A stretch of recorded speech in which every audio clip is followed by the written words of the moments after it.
നാട്ടിൽ കിട്ടുന്ന മാങ്ങകളെല്ലാം പെറുക്കി കഴിച്ച ബാക്കി മാങ്ങയണ്ടികൾ തൊടിയിൽ ഉപേക്ഷിച്ചില്ല.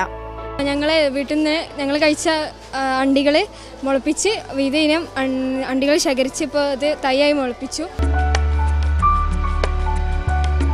ലോകപ്രകാശം ചെയ്തെന്ന് തന്നെ ഞങ്ങൾ അത്ര ഗൗരവത്തിലെടുത്തില്ലെങ്കിലും പിന്നെ ഞങ്ങൾ കുറച്ച് 3 കുട്ടികളെ സംഘം ചേർന്നുകൊണ്ട് കുറേയൊക്കെ പോയി തപ്പി കുറേ കണ്ടുപിടിച്ചു. 30 ഇനം ഞങ്ങൾ തന്നെ കുറേ കണ്ടുപിടിച്ചു.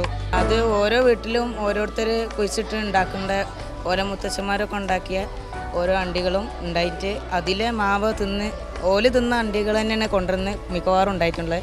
മലപ്പുറം പൂക്കിപ്പറമ്പ് വാളക്കുളം ഹൈസ്കൂളിലാണ് മാതൃഭൂമി സീഡ് പദ്ധതിയുമായി സഹകരിച്ച് സ്കൂളിലെ ദേശീയ ഹരിതസേന മേള സംഘടിപ്പിച്ചത്.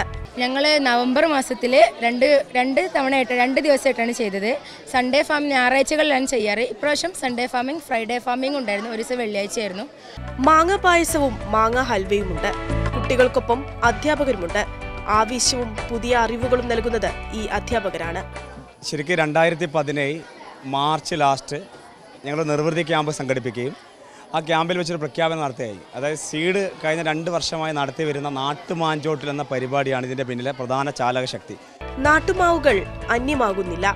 മാങ്ങാക്കാലവും മാവിൻ ചുവട്ടിലെ കലപിലക്കൂട്ടവും തിരിച്ചുപിടിക്കുകയാണ് വാളക്കുളം സ്കൂളിലെ അധ്യാപകരും വിദ്യാർത്ഥികളും. മാതൃഭൂമി ന്യൂസ്, തിരൂർ.